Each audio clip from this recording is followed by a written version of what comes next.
Bismillahirrahmanirrahim.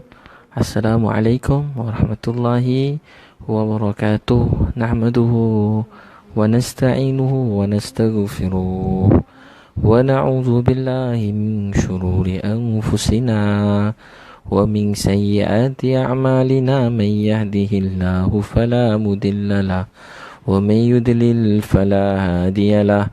Wa nashhadu an la ilaha illallah wa nashhadu anna Muhammadan abduhu wa rasuluh, amma ba'du. Alhamdulillah, tuan-tuan dan puan-puan sekalian, syukur kerana kasih sayang Allah Subhanahu wa taala yang sentiasa menyayangi kita. Dia sayang kita lebih daripada sesiapa pun yang sayang kita. Hari ini kita semua dalam hidup, kita nak kita nak supaya Allah sayang kita. Jadi tuan-tuan dan puan sekalian, dalam kehidupan ini, pertama sekali, untuk kita menjadi kaya yang sebenar-benarnya di sisi Allah, kaya yang membuat kita bahagia di dunia dan akhirat. Sebab apa makna kalau kita memiliki satu dunia tapi hati kita resah, tak tenang, kita susah hati, sakit jiwa, jadi sakit jiwa hari-hari. Jadi kita nak sebenarnya dalam hidup ni ialah ketenangan, kebahagiaan, kegembiraan. Kita nak Allah sayang kita. Jadi untuk kita menjadi ramai orang, kita usaha berbagai-bagai jalan dalam hidup. Kita usaha ikhtiar macam-macam cara dalam hidup.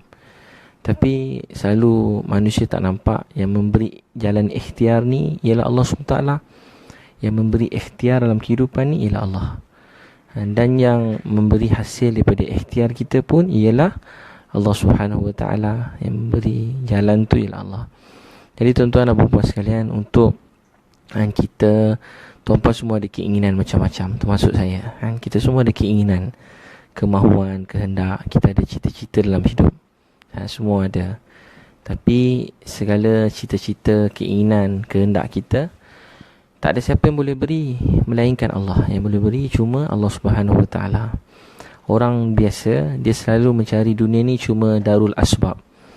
Sebab tu bila manusia cuma nampak darul asbab, usaha begini dapat begini, usaha begini dapat begini, maka manusia akan bila nampak sebab benda. Jadi bila kita nampak benda, duit, harta kita bertambah, kita rasa kita semakin berjaya. Tetapi bila kurang, kita diuji dengan kekurangan duit, kita diuji dengan masalah dan perniagaan, bila kita diuji dengan masalah keluarga, diuji dengan keinginan kita yang belum dikabulkan, maka kita mula rasa hidup kita mulai musnah, merudum. Hidup kita rasa makin sempit, rasa berat. Sebenarnya tidak, sebenarnya tak pun. Dalam keadaan kita rasa macam nak mati ni, kita cek, alhamdulillah kita masih makan lagi. Cuba tuan-puan cek, masih makan lagi. Orang sakitkan hati kita, umpat kita, fitnah kita, jatuhkan kita, alhamdulillah sebenarnya kita masih makan lagi. Alhamdulillah kita ada isteri kat sebelah kita. Cuba tengok isteri kat sebelah, tengok suami, oh ada lagi suami isteri kat sebelah. Alhamdulillah ada anak-anak lagi yang belum kahwin, ada mak ayah kat rumah, ada ibu, ada ayah kat rumah. Jadi kita masih ada kehidupan. Jadi tuan-tuan sekalian, kita masih ada semua sekali. Kita ada macam-macam nikmat yang Allah beri dalam hidup. Untuk tu kita tak hilang apa-apa pun. Jadi sebab tu dalam hidup ni, pertama sekali yang mesti tak boleh tinggal untuk Allah kayakan hati dan kayakan kehidupan kita dengan sebenar-benarnya. Pasti Allah kayakan kita. Pasti Allah penuhkan hati kita dengan ketenangan, kebahagiaan. Tak ada siapa boleh beri tenang melainkan Allah. Tak ada siapa yang boleh beri rasa bahagia melainkan Allah Subhanahu wa taala. Yang boleh beri cuma semua sekali cuma Allah Subhanahu wa taala. Allah yang boleh beri. Yang boleh beri ni cuma Allah. Dalam satu hadis qudsi dia cerita apa? Allah dalam satu hadis dia cerita dalam fadilat sedekah. Dia kata Allah simpan kekayaan dalam manusia mencari kekayaan adalah harta yang banyak. Tapi kata Allah, kami simpan kekayaan dalam sifat qanaah. Qanaah ni, kita merasa cukup dengan apa yang kita ada. Tapi tak ramai orang yang nak rasa macam tu. Tak salah untuk kejar apa yang kita tak ada. Tak salah untuk kejar apa yang kita tak ada dalam hidup ni. Tak salah tuan-puan nak kejar apa pun dalam hidup, tak salah. Tapi salah kalau tak menghargai apa yang ada dalam hidup. Tak salah nak kerja apa pun. Kita ada keinginan. Allah yang beri keinginan itu ini. Tapi salah kalau kita tidak menghargai apa yang kita ada dalam hidup kita. Untuk tu belajar menghargai apa yang kita ada dalam hidup. Untuk Allah beri kita lebih lagi dalam hidup, kita hargai apa yang kita ada. Kita hargai apa yang kita ada. Untuk tu, pertama sekali untuk jadi kaya, bukan mesti tambah duit dulu, tambah rumah, kenderaan. Tapi yang pertama sekali untuk menjadi kaya, kita mesti miliki hati yang kaya. Hati yang luas, lapang. Hati yang tenang. Jangan ada sifat dengki pada orang lain. Orang yang dengki pada orang yang berjaya, dia tak boleh berjaya. Orang yang dengki pada orang yang senang, dia tak boleh senang. Orang yang dengki kepada kekayaan orang lain, dia tak akan jadi kaya. Orang dengki pada kesenangan orang, dia tak akan dapat apa-apa pun. Untuk tu jangan ada perasaan dengki. Jangan ada perasaan dengki. Rasa syukur selalu. Bahagia bila tengok orang bahagia. Tengok orang berkahwin, bahagia. Tengok orang dapat anak, bahagia. Walaupun kita belum ada. Tengok orang lain diberi nikmat pekerjaan, bahagia. Tengok kawan-kawan dapat jawatan yang baik, bahagia. Walaupun kita tak dapat, itu tandanya kita akan diberi rezeki yang sangat banyak dalam hidup kita. Tapi orang yang selalu dalam hidup tidak memiliki hati yang bersih, dia penuh dengan kedengkian, benci, khianat orang lain. Tuan-puan jauhkan sifat ni. Jangan ada sifat khianat, dengki. Bermusuh dengan orang lain, kita jauhkan. Jangan rasa dengki. Jangan rasa dengki pada orang lain. Nanti bila kita dengki pada orang, kita tak bersyukur. Apa yang kita ada pun Allah tarik. Apa yang kita ada pun Allah SWT tarik. Ada satu abang raja, saya selalu sebut kisah dengan adik dia. Adik dia ni cuma orang biasa-biasa. Dia selalu zikir, semayang, baca Quran, buat dakwah. Bagus, dia kuat buat dakwah, semayang, buat baik. Abang dia raja yang besar. Jadi abang dia pergi tengok dia. Abang dia kata, kau ni semayang je, buat baik, kamu begitu begini. Tapi aku tak nampak apa benda ada kat hidup kau ni. Tak ada apa-apa pun. Dia kata, abang, saya boleh buang air kecil dengan baik. Kalau orang mensyukuri hidup, buang air pun satu nikmat daripada Allah. Sebab ada orang tak boleh buang air susah, sakit. Buang air besar sakit, pun jadi masalah. Pun satu rahmat atau ujian dalam hidup. Satu rahmat dan ujian. Dia kata kat abang dia dengan penuh selamba, bang, saya boleh buang air dengan baik. Kata abang dia, ya Allah, buang air kecil memang semua orang boleh. Bukan kau seorang je boleh, semua orang boleh. Kata adik dia, tak bang, tak semua orang boleh. Abang ni balik istana. Bila abang ni balik istana, dia balik-balik, dia tak, Allah takdirkan tak boleh buang air. Bila kita syukur, Allah tambah. Kita kufur, mula tak menghargai apa yang kita ada, dia tak menambah apa yang tak ada. Bahkan apa yang kita ada pun Allah tarik. Allah nak tengok bagaimana kita menghargai apa yang Allah beri. Sebab tu seseorang diberi nikmat yang banyak dalam hidup, bila dia banyak membantu, menolong orang lain, dia banyak semakin menyayangi keluarga, dia makin sayang orang miskin, dia sayang anak yatim, tengok orang dia rasa sayang. Orang ni Allah beri dia rezeki yang banyak.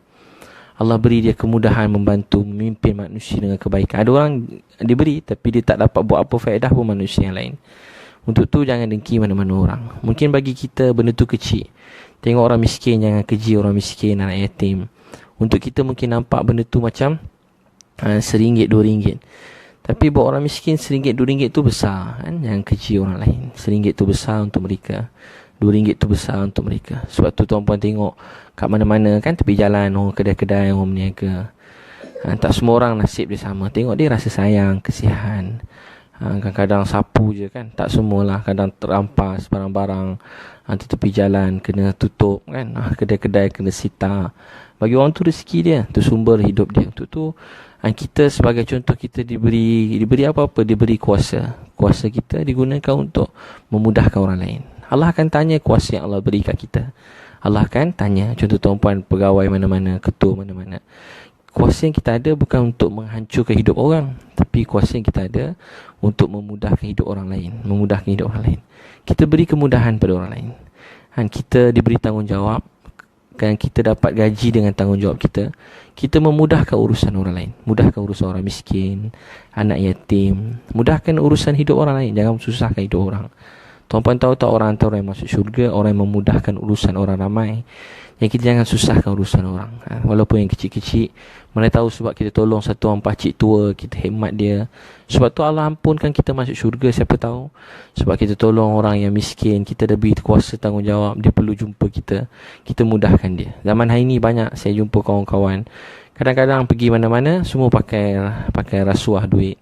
Bila dapat rasuah cepat jalan, tak ada duit, buat lambat, buat susah, itu ini. Tujuannya supaya saja lambat-lambatkan, supaya orang tu datang menghadap, jumpa pengarah besar bagi duit, terus boleh jalan. Itu sifat dunia ni. Tapi kita orang beriman, tak, kita akan bagi duit. Saya mati pun tak apa, tapi nak bagi duit pada orang, minta maaf. Sebab Nabi SAW bersabda, orang memberi rasuah dan mengambil rasuah, kedua-dua dalam neraka. Kedua-duanya dalam neraka. Orang yang memberi rasuah dan mengambil rasuah, kedua-duanya dalam neraka. Orang yang memberi rasuah dan menerima rasuah, kedua-dua dalam neraka. Jangan hidup dengan keadaan hati yang kotor. Jangan dengki orang lain. Kena hati bersih. Untuk kita jadi kaya ni, kena hati bersih. Kaya dengan kenikmatan, kebahagiaan, ketenangan, bahkan kaya dengan duit, harta, rumah, kenderaan, tak ada salah. Tapi syarat pertama, dia mesti memiliki hati yang bersih. Jangan dengki pada orang lain, jangan khianat, jangan pernah ketawa atau tersenyum melihat orang hilang kerja, orang bercerai, orang diberi musibah. Jangan sekalipun kita tersenyum. Jangan tersenyum ketawa tengok orang tergolek. Nanti Allah tanya kita ke akhirat. Saudara kamu tergolek, jatuh, kamu ketawakan dia. Allah tanya kita ke akhirat. Tu satu dunia nak makan rasuah, buat yang haram. Kita orang beriman, tak, saya sanggup mati daripada makan yang haram. Cakap begitu dalam diri kita. Kita manusia diuji sentiasa. Termasuk saya yang bercakap. Betul-betul kita beritahu, kita takkan aniaya orang lain, takkan makan duit orang lain, takkan guna kabel untuk dapat kerja, dapat rezeki, dapat tempat belajar. Baik kita belajar kat kampung kita, daripada kita guna kabel sana, kabel sini, merayung besar sana sini, kita dapat belajar. Hidup kita penuh dengan merosak, pergantungan pada orang. Kita takkan minta harap pada orang selain kita cuma minta dan harap kepada Allah Subhanahu Wa Taala. Kita cuma terkesan dengan Allah. Jangan risau. Kalau Allah takdirkan rezeki itu untuk kita, dia tetap milik kita. Kalau bukan milik kita, kita buatlah macam mana pun, dia tetap bukan milik kita. Wallahi, tetap bukan milik kita. Ada orang kata kat saya, Ustaz, ramai orang tak pernah sujud pada Allah, buat yang haram dia jadi kaya raya. Siapa boleh beritahu saya? Orang tadi waktu malam dia boleh tidur lena. Tak, Allah cabut nikmat tidur dia. Maaf, mungkin Allah cabut nikmat dia bersuami isteri, Allah cabut nikmat bersama anak-anak, Allah cabut nikmat ketenangan dalam hidup dia, Allah cabut segala kebaikan dalam hidup dia. Bagaimana satu orang boleh tenang bahagia dengan dia menyakiti orang miskin, anak yatim? Macam mana satu orang boleh tenang bahagia jadi kaya hati dia kalau dengan dia menyakiti mana-mana manusia yang lain? Untuk tu tuan-puan sekalian, kita dalam hidup ni, apa jadi pada raja tadi? Dia balik istana, cerita yang pendek mudah, tapi ada pengajaran dia. Dia tak boleh buang air. Dia jumpa adik dia. Dia kata, adik, abang dah usaha macam-macam, dah berubat macam-macam, boleh tak doakan kau ni? Abang dengar ramai orang kata doa kau makbul. Doakanlah abang ni supaya abang punya buang air ni boleh sihat. Adik dia kata, abang, saya boleh doa. Adik dia nak ajar abang dia, tapi separuh kerajaan abang ni, separuh kerajaan abang saya punya, separuh kerajaan abang saya punya. Maka kata abang dia, boleh dia, apa-apa je lah, kau ambil lah. Janji boleh buang air sudah, boleh buang air sudah. Dapat buang air kecil pun jadilah. Dia pun buang air. Mak buang air. Dia balik istana, dia boleh buang air. Dia jumpa adik balik. Dek, doakan abang bagi sihat. Kan abang dah boleh buang air. Boleh dek, tapi tak berhenti pula buang air. Tak berhenti pula buang air. 24 jam buang air susah juga kan. Allah uji sakit kan, tak berhenti buang air. 5 minit nak buang air, 10 minit, setengah jam buang air. Jadi dia kata boleh buang air, tak berhenti pun satu hal, tak berhenti pula dek. Jadi kata doa lagi sekali, boleh, tapi separuh kerajaan abang pada saya. Dia pun ambil separuh kerajaan, dia pun setuju. Bila abang dia dah sihat dah, dia pergi istana. Dia tengok-tengok adik dia tengah duduk atas kursi. Dia kata, astagfirullah, apa sebab kau duduk situ? Dia katakan, abang dah tulis separuh kerajaan, separuh sekarang semua saya punya. Abang dia terus nangis. Abang dia kata, kalau boleh kencing je pun boleh buang air, tapi kalau tak ada kerajaan susah juga. Kata adik dia, abang ambil balik kerajaan abang. Kerajaan abang ni sama nilai dengan buang air kecil saya je. Tuan-puan sekalian, ada orang sanggup tukar berapa banyak duit pun, janji nyawa dia selamat, sihatnya apa, nyawa dia selamat. Dia sanggup bayar berapa je demi kesihatan dia dan keluarga dia. Betul tak? Orang kaya mana pun, dia sanggup habiskan semua duit dia, tapi dia nak orang yang dia sayang diberi kesihatan, orang yang dia sayang diberi kehidupan panjang umur. Begitulah nikmat kesihatan dan panjang umur. Tapi manusia, dia tidak hargai nikmat kesihatan panjang umur. Dia tidak hargai isteri kat sebelah dia. Dia tak hargai mak ayah dia, anak-anak dia. Dia tak hargai masa-masa yang berlalu dalam hidup ni. Disebabkan kerana dia memikirkan satu yang dia tak ada. Apa yang dia tak ada? Mungkin dia kurang duit, mungkin dia kurang kuasa, Mungkin perniagaan dia tak berapa maju sehingga dia telah melupakan nikmat yang dia ada. Bagaimana Allah nak tambahkan nikmat dalam hidup dia, sedangkan semua nikmat ada dalam hidup dia, cuma satu nikmat dia tak ada. Dia tidak diberi mungkin kekayaan macam orang lain. Mungkin dia rasa dia tak puas hati, dia tak dapat macam orang lain. Untuk tu bersyukur dengan apa yang kita ada. Dan tak salah ingin macam-macam dalam dunia, tapi menjadi salah bila kita mula tidak menghargai apa yang kita ada dalam hidup kita. Jadi yang pertama sekali, tuan-puan sekalian, untuk jadi kaya, senang, tenang, bahagia, kaya hati dan kaya kehidupan, pertama sekali mesti memiliki hati yang bersih. Jangan ada dengki pada mana-mana orang, jangan khianat, jangan terlibat rasuah, ambil rasuah. Jangan tindas mana-mana orang, kan? Jangan mudahkan urusan orang lain, mudahkan urusan orang ramai. Terutamanya kita yang kerja dan bahagian-bahagian apa-apalah kerajaan ke apa pun yang bahagian melibatkan pentadbiran, kita memudahkan urusan orang lain kerana Allah SWT. Sebab tuan-puan sekalian, kita tak tahu dalam hidup ini sebab mana kita dimaafkan dan sebab mana kita dihumban dalam neraka. Kita tak tahu. Tuan-puan selalu dengar kisah ada orang beri minum air. Dia satu orang pelacur bagi minum air pada anjing, tapi disebabkan tu Allah sayang, dia ampunkan dia dan dia masukkan dalam syurga. Dan ada orang yang satu orang baik, tapi dia kurung kucing, tak beri makan, disebabkan tu dia dihumban dalam neraka. Jadi jangan pandang rendah pada mana-mana kebaikan, jangan pandang rendah pada mana-mana keburukan. Sebab disebabkan macam rasuah. Saya pernah ada satu bangunan yang besar, saya dengar sampai 3 kali bajet dikeluarkan, orang yang sama mendapat projek tadi. Akhirnya apa jadi? Bangunan tak siap dan macam-macam terjadi disebabkan benda-benda macam tadi. Bila apa-apa ada masalah, bangunan ada runtuh, kena repair, bangunan kerajaan yang besar, keluar tender, yang datang orang ramai-ramai, 10 orang besar-besar. Akhirnya yang dapat, yang urus tu cuma orang Bangla, orang Indonesia ada 3 orang, yang lain semua pergi bercuti. Duit untuk belanja tu sikit, 1 juta jadi 10 juta. Untuk tu tuan-puan sekalian, kita jaga diri kita. Orang lain buat, kita doakan dia Allah beri hidayah. Jadi kita jangan ada terlibat pun walaupun RM1 duit yang haram. Sebab kita orang beriman, pertama sekali kena bersihkan hati kita. Kedua, untuk jadi kaya, kita tak boleh minta pada orang, jangan harap pada orang. Bila kita minta harap pada orang, hidup kita jadi, jangan minta dan harap pada makhluk. Jangan minta pada makhluk, jangan harap pada makhluk. Bila kita mula minta pada orang, Allah jatuhkan, Allah hilangkan kemuliaan kita. Dan rezeki yang ada pun tak bertambah. Jangan belajar minta-minta pada orang, jangan suka minta-minta. Kecuali orang lain mintaan kita kena beri. Orang miskin, orang susah minta, Nabi SAW bersabda, satu orang yang lapar datang minta makanan pada kita dan kita biarkan dia berlalu tanpa mendapat sesuatu, kita tak akan dapat masuk syurga. Kita akan ditanya, susah sangat ke nak bagi makan pada orang tadi? Tapi untuk diri kita ajar jangan meminta-minta. Jangan biasakan diri kita suka meminta-minta. Atau harap pada orang ni, harap. Bila nampak orang kaya ada masalah, kawan baik orang kaya, kita pun selesai masalah saya. Kita tak ada kerja, jumpa kawan yang bos besar, kita alhamdulillah selesai masalah hidup saya. Jangan berharap. Jumpa menteri, lalu nampak je terus, ya Allah, selesai. Allahu Akbar, makan sekali, kita pun rasa kita selesai. Jadi kita minta dan harap semuanya daripada Allah Subhanahu Wa Taala. Kita minta dan harap semua daripada Allah. Apa saja kita nak, kita adu pada Allah. Kita adu pada Allah Subhanahu Wa Taala. Jangan belajar minta dan harap kepada selain daripada Allah. Ada apa-apa kita minta pada Allah. Tuan-puan yakinlah satu dunia anaknya kita, pijak kita, jatuhkan kita, nak tutup pintu rezeki kita, halang hidup kita, sempitkan hidup kita, keji kita. Kita tak jadi hina sebab tu, tak luak pun hidup kita. Sebab dulu, kini, selama-lamanya yang jaga saya dan tuan-puan ialah Allah. Dulu, kini, selama-lamanya yang bagi rezeki pada saya dan tuan-tuan dan perempuan semua yang dengar baik-baik ni. Ada 2,000 orang dengar. Jadi tuan-puan semua yang dengar ni dan kita semua, yang jaga kita selama ni ialah Allah. Siapa jaga kita? Yang jaga kita selama ni ialah Allah SWT. Dulu, kini, selamanya yang beri kita kesihatan ialah Allah. Yang jaga kita daripada dulu sampai sekarang ialah Allah SWT. Daripada dulu, kini, selamanya yang beri kita ketenangan ialah Allah. Untuk tu ada apa-apa, adu, angkat tangan, adu pada Allah.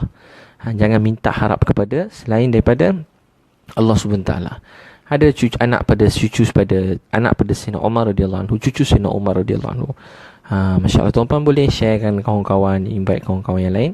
Mudah-mudahan jadi sebab kebaikan dan hidayah. Untuk dengan nama Allah sekali dalam hati, dalam hidup ni, mengenal Allah pun nikmat. Nikmat yang besar. Sebab ada orang hebat-hebat, macam Donald Trump hebat kan dari segi dunia, tapi dia belum kenal Tuhan yang bagi dia rezeki ialah Allah. Dia tak kenal yang jaga pelihara dia selama ni ialah Allah, yang aturkan hidup dia ialah Allah. Untuk tu tuan-puan invite lah semua, termasuklah Donald Trump sekali. Tuan-puan tolong translate untuk dia, saya gurau je. Jadi untuk dengan nama Allah, untuk sebut nama dia ni, satu nikmat Allah yang besar.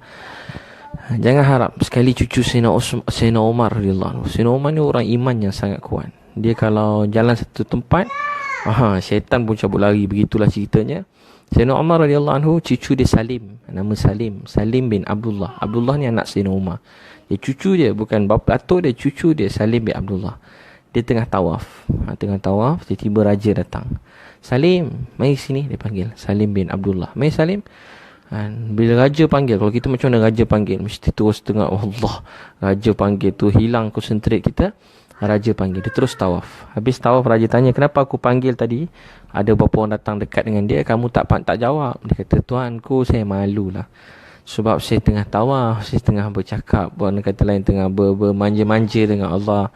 Saya tengah tawaf, menyebut nama dia, mengagungkan nama dia. Saya bermanja-manja dengan Allah, Maha suci Allah. Maka dia kata, tak apalah, tak apa, tadi dah lepas dah. Sekarang ni aku nak tanya kamu, berapa banyak duit kamu nak? Apa kamu nak, semua aku bagi. Maka kata Salim, tuanku nak bagi tentang dunia atau akhirat? Kata tuanku, dunia lah, takkan akhirat. Dia kata, kalau dunia tak payah, sebab seluruh urusan dunia saya selama ni yang jaga, yang pelihara, yang bagi rezeki pada saya ialah Allah. Yang saya belum tahu lagi, yang belum saya tahu lagi ialah keadaan akhirat saya. Tuanku kata, saya akhirat pun belum tahu lagi. Kalau akhirat belum tahu, tuanku pun tak boleh tolong saya. Jadi dia tak terkesan kepada selain daripada Allah. Dia tak terkesan pada selain pada Allah. Itu tuan-puan jangan minta harap pada orang. Bila kita bergantung kepada makhluk, berharap pada orang ni, kita akan lemah, kecewa, letih. Jadi kita minta dan berharap hanya pada Allah SWT. Tak ada yang boleh bagi rezeki pada saya dan tuan-puan melainkan Allah. Hidup untuk Allah. Satu dunia tak nak tolong kita pun tak apa. Kita ada Allah. Bukan kita sombong, tapi kita minta pertolongan dengan Allah. Kita boleh berkawan, bermasyarakat, untuk kita berdakwah, bangunkan kebaikan, untuk berkongsi kebaikan. Tapi bukan untuk kita nak apa-apa daripada dia. Kita buat baik pada orang, kita tak nak apa-apa daripada dia. Kita buat baik pada dia untuk Allah sayang saya. Kita tolong orang untuk Allah sayang saya. Orang tak cakap terima kasih pun tak apa. Orang lain buat baik kat kita, mesti terima kasih. Tapi kalau orang lain tak terima kasih pada kita, tak apa. Kita buat untuk Allah sayang. Kita buat untuk Allah sayang. Itu kedua. Jangan minta harap pada makhluk. Dalam hadis Nabi, siapa yang tak minta-minta dalam falak sedekah, Muhammad Zakaria tulis, siapa yang tak minta-minta kepada makhluk, nanti dia ada susahan, diuji dengan perkara yang berat, dia diamkan selama 3 hari tak minta dengan orang, Allah beri rezeki kepada dia setahun rezeki yang diberkati oleh Allah. Allah beri rezeki setahun, 3 hari tak minta-minta pada orang. Orang terbiasa minta-minta dalam hidup ni, walaupun dia senang, tapi dia jadi hamba kepada dunia. Dia menjadi hamba pada orang. Dia menjadi hamba kepada perkara kebatilan. Sebab dia minta-minta pada orang. Pada belajar, biasa pakai kabel, sunat kerja pakai kabel, jumpa orang besar, jumpa seseorang, orang teka orang ni, minta kat orang, tak. Kita hidup untuk Allah sayang. Ada, Alhamdulillah. Tak ada, kita redha. Apa sahaja yang Allah tentu untuk kita. Untuk tu tuan-puan, jangan minta harap kepada selain Allah. Tu orang beriman. Dalam Quran kata, orang beriman tak takut selain daripada Allah Subhanahu Wa Taala. Orang-orang dulu diam-diam, suruk-suruk, ada masalah, mereka dekat diri pada Allah. Mereka ada masalah, mereka sembahyang 2 rakaat. Sahabat Nabi balik perang, kat rumah tak ada makanan, dia sembahyang 2 rakaat. Lepas tu pergi masjid 2 rakaat. Allah keluarkan daripada pengisar gandum yang tak berhenti keluar. Gandum tak berhenti keluar. Ada seorang sahabat saya, dia nak pergi, dia orang cerita semalam, dia nak pergi buat dakwah kat Bosnia. Daripada Kuching nak pergi Bosnia. Kawan-kawan saya daripada Kuching nak pergi Bosnia buat dakwah. Salah seorang dia ceritakan seorang kawan yang lain macam mana masih nak pergi dakwah luar negara, takdir Allah, belanja 17,000 begitu. Jadi dalam masa tu dia ada cuma 7,000, tengah 7,000. Dia orang tengah minum-minum kat kedai, tiba ada satu orang datang. Dia kata, pergi mana? Saya nak pergi sekian tempat.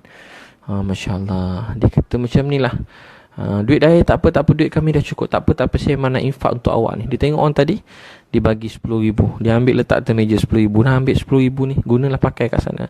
Dia bagi kat seorang tadi. Orang tu memang tak cukup 10,000. Dia tak cerita kat orang tu pun tak kenal, dia pun tak kenal orang tu. Tiba datang dapat 10,000, dapat pergi buat dakwah ke, dia pergi ke luar negara, pergi ke luar negara. Allah buat nak pergi Argentina ke mana, pergi sampai kat sana. Jadi bila Allah beri, tak ada siapa boleh tahan. Kalau Allah tahan, tak ada siapa boleh beri. Nizamul ghaib Allah. Tu tuan-puan sekalian, dalam hidup kita sentiasa melihat pertolongan ghaib daripada Allah. Allah boleh beri apa sahaja. Tak ada siapa yang boleh tahan kalau Allah nak beri. Kita minta pada Allah. Kita minta pada Allah Subhanahu Wa Taala. Minta ke Allah. Allah Maha Kaya, Dia Maha Kuasa. Jangan minta kepada selain daripada Allah. Jangan minta pada orang. Jangan minta pada makhluk. Jangan minta pada mana-mana orang, pada siapa-siapa pun. Kita minta daripada Allah terus. Minta daripada Allah terus. Semai hajat, doa. Minta daripada Allah SWT. Itulah yang terbaik sekali. Itu yang Nabi SAW dan sahabat buat. Perkara yang kedua. Yang ketiga, tuan-puan sekalian, yang ketiga, sentiasa jaga solat awal waktu. Bila kita jaga solat, Allah akan jaga kita dunia dan akhirat. Jaga solat awal waktu. Ramai orang nak macam-macam daripada Allah, nak itu ini, tapi mereka tak solat. Bila tak solat, Allah cabut rezeki. Orang tak solat, doa mereka tak makbul, tak cepat makbul. Orang tak solat. Bila kita tak solat pada Allah, bila kita berdoa, suara kita jarang didengari. Untuk itu kita jaga solat. Orang yang dirikan solat, dia sedang mendirikan agama dia. Orang meninggalkan solat, dia sedang meruntuhkan agama dia. Orang dulu ada masalah 2 rakaat. Ada masalah 2 rakaat. Sembahyang hajat 2 rakaat. Allah kabulkan 2 rakaat. Sahabat kebun tak keluar 2 rakaat. Pada kebun tu keluar. Sahabat 2 rakaat.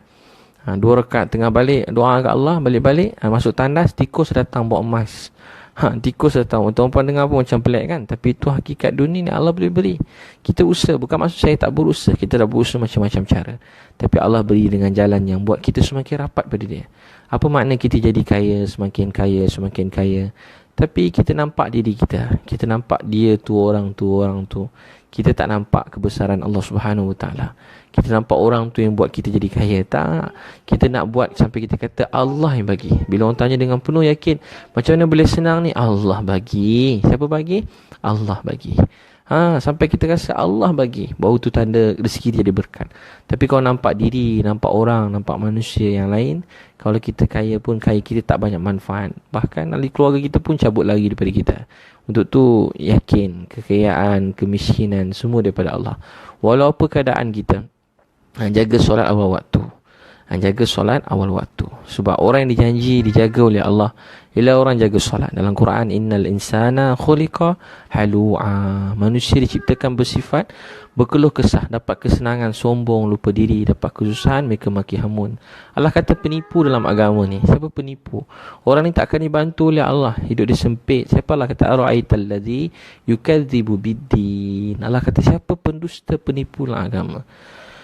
Orang yang ara'aital ladzi yukadzibu biddin fadzalikal ladzi yad'ul yatim wa la yahuddu ala ta'amil miskin. Orang yang mencela anak yatim, orang yang suka rendah-rendah anak yatim, orang yang suka menggunakan anak yatim, menghina anak yatim, apa sahaja, mengaibkan anak yatim. Ada orang gunakan anak yatim, gunakan anak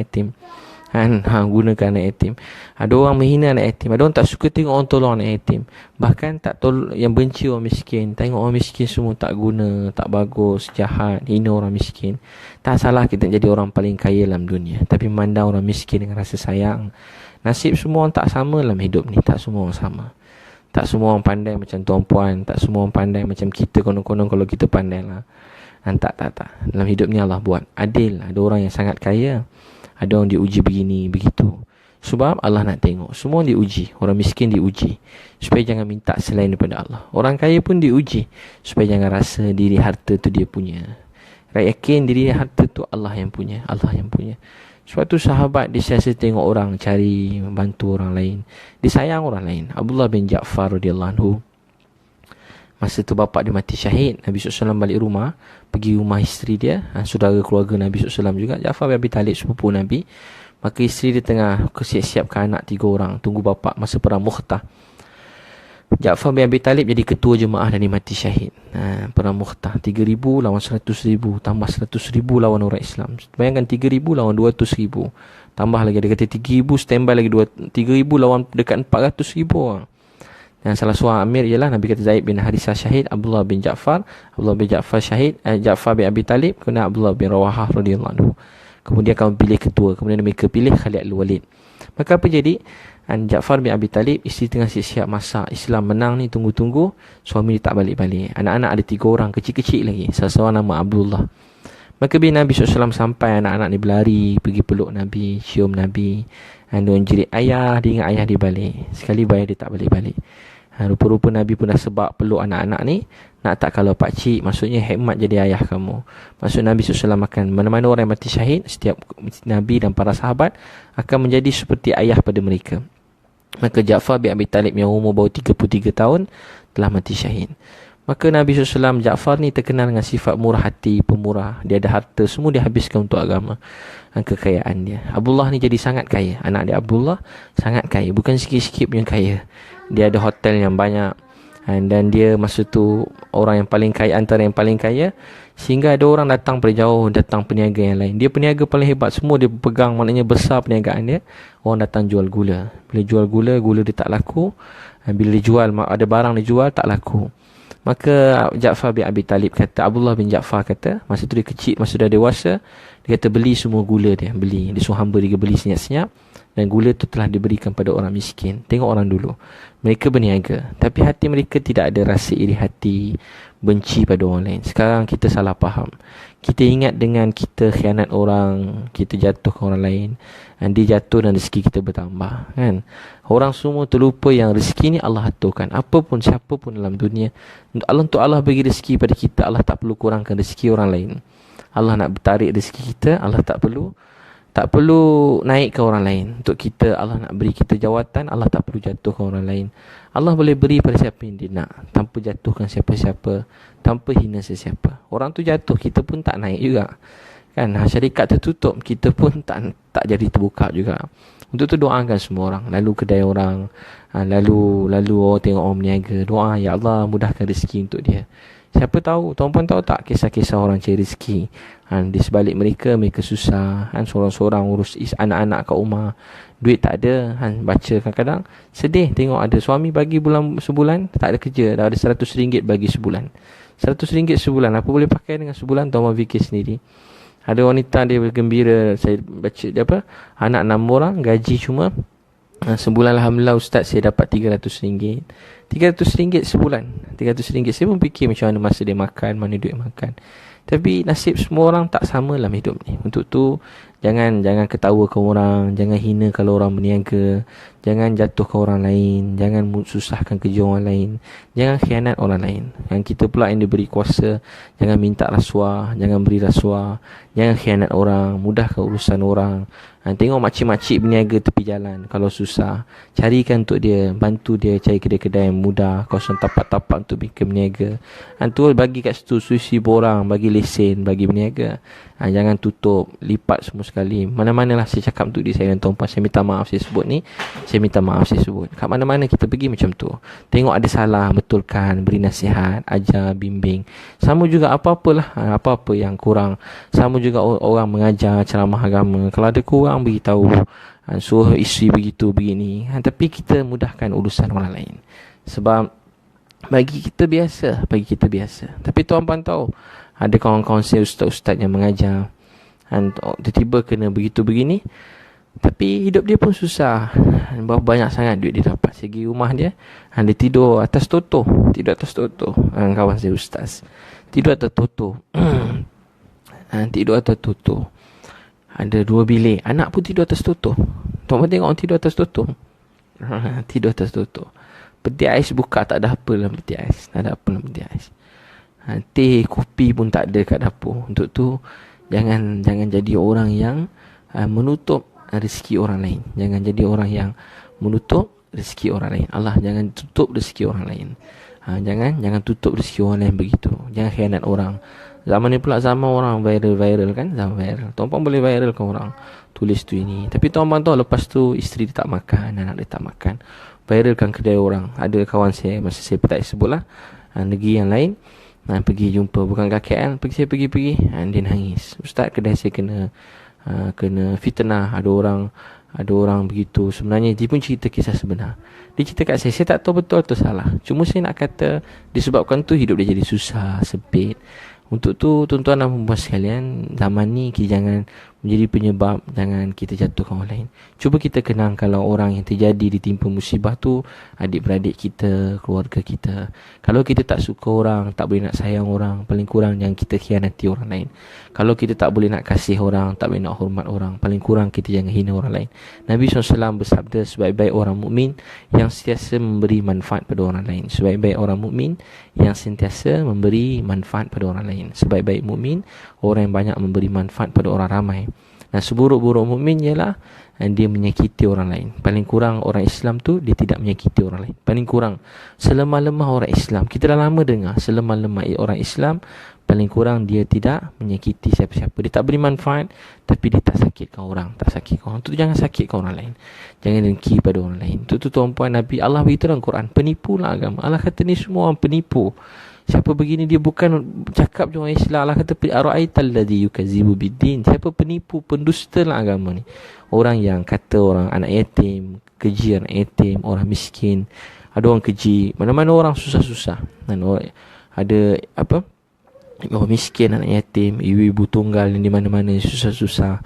Tuan-puan jangan keji, jangan hina orang lain, dan jangan jatuhkan orang dengan kata-kata kita yang sedikit, yang sinis, menyebabkan mereka jadi sedih, susah, mereka jadi tertekan.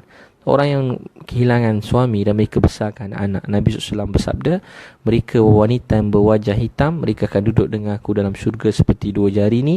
Maksudnya mereka sangat dapat ziarah Nabi dengan kedudukan yang dekat. Anak yatim pun sama, mereka dapat ziarah Nabi dengan kedudukan yang dekat. Kalau ulama, artis-artis datang, orang hebat-hebat datang, orang nak jumpa dia bersusun, saya duduk belakang baru dapat tengok dia.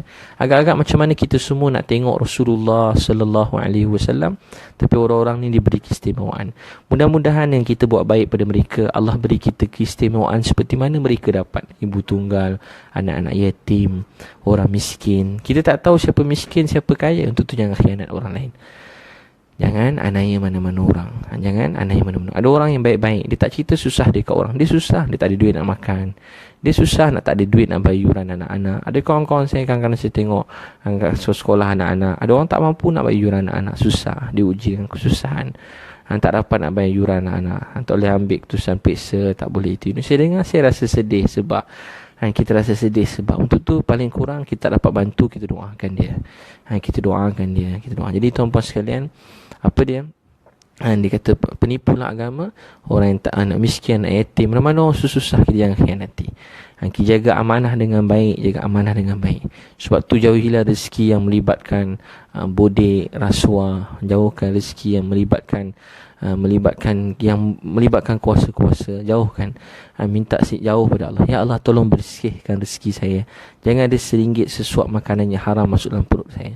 Sebab dengan rezeki begini, ramai orang-orang yang akan teranaya. Orang-orang miskin semakin miskin. Orang-orang yang tak pandai, tak ada duit nak beri rasuah. Kesian kan? Ada negara tertentu lagi teruk dengan rasuah ni, sampai nak masuk belajar kena jual tanah kat rumah. Kawan saya bagi kat seorang kawan saya, ada kat negara tertentu saya pergi, kena jual tanah nak masuk belajar. Nak masuk kerja kerajaan ni kena jual tanah.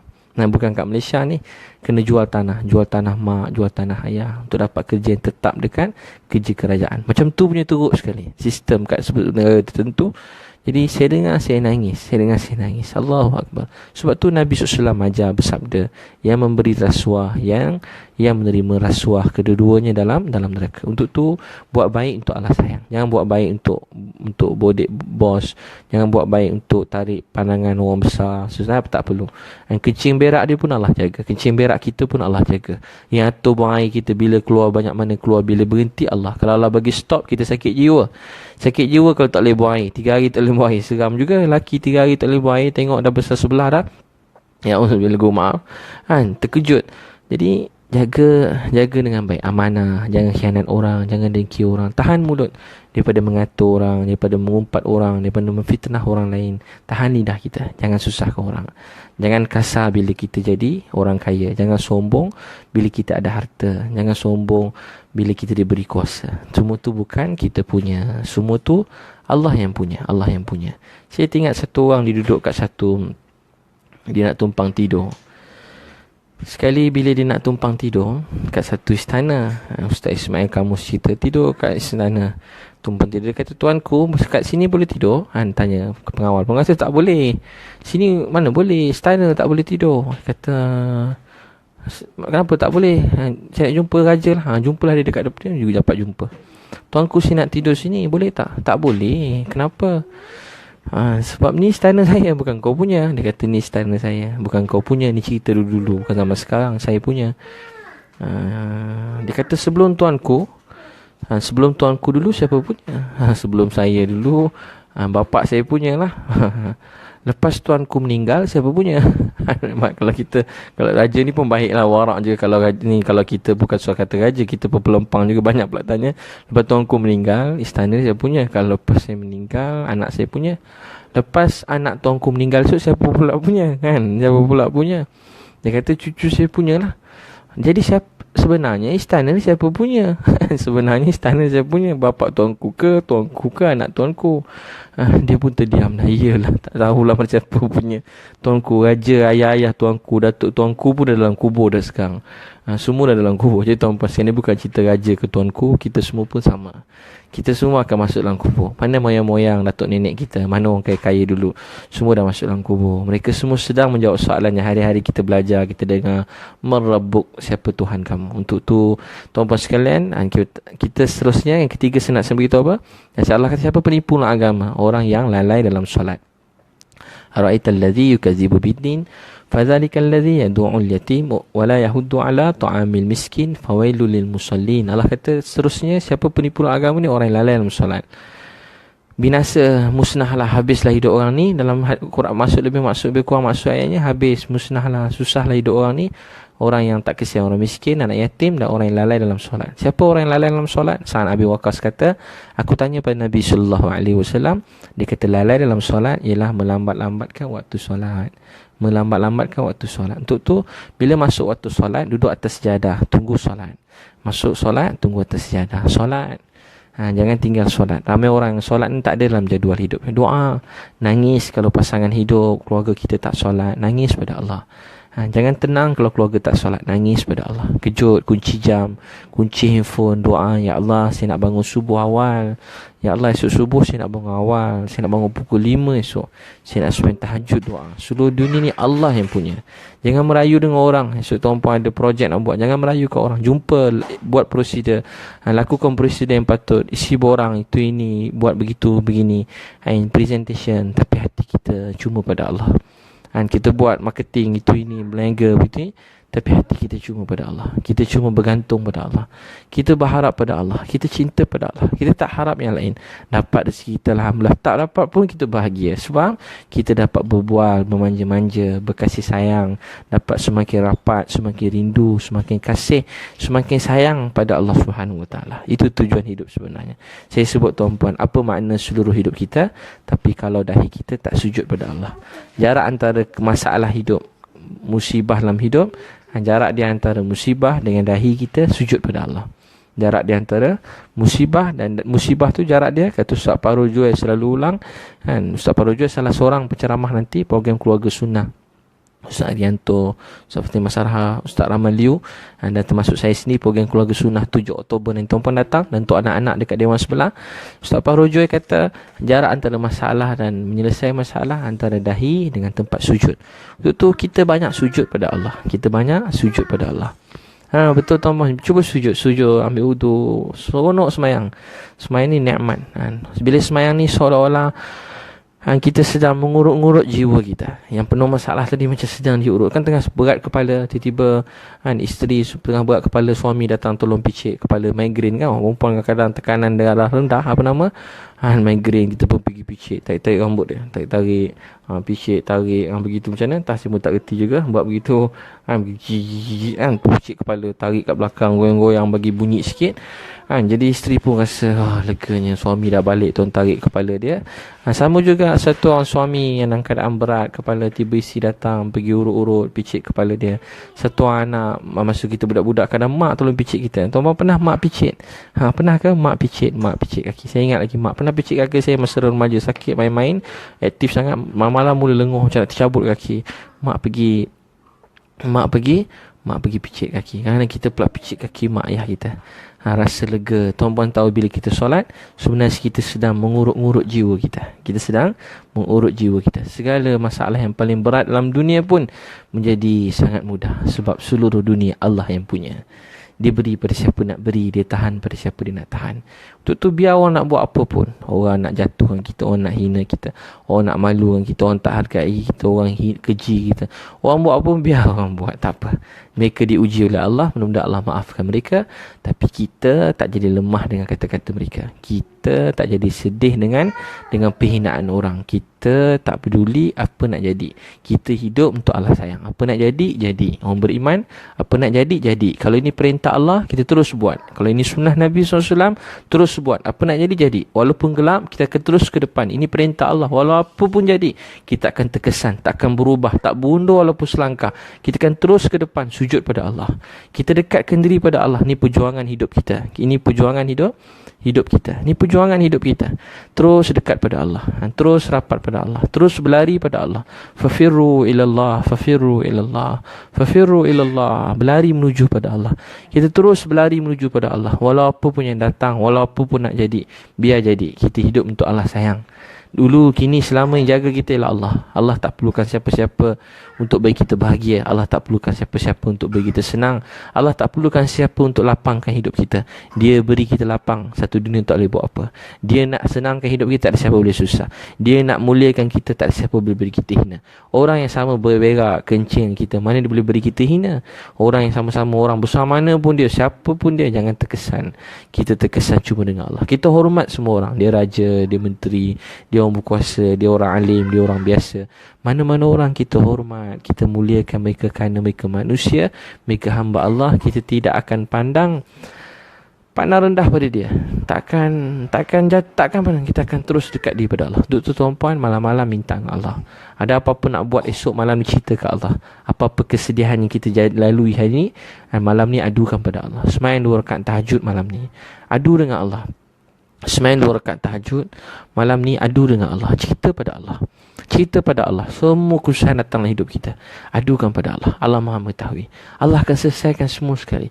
Allah akan beri jalan untuk semua musibah. Allah akan beri petunjuk bagi setiap kesesatan. Allah akan beri keluarkan kita daripada kegelapan, daripada kesedihan, daripada kesusahan. Balik pada Allah. Allah kata wasta'inu bis-sabri was-salah. Bisabri wassalah. Allah tak perintah kita selesaikan masalah hidup kita. Allah tak suruh kita fikir pecah-pecah kepala, bergaduh-gaduh untuk berdendam, untuk dapatkan balik kemuliaan kita. Allah tak suruh kita berdengki, sakit hati dengan orang untuk kita dapat pembelaan. Tapi Allah kata wasta'inu bisabri wassalah. Wassalah. Mintalah pertolongan Allah. Minta pertolongan aku, kata Allah. Minta pertolongan Allah dengan jalan sabar dan dengan jalan solat.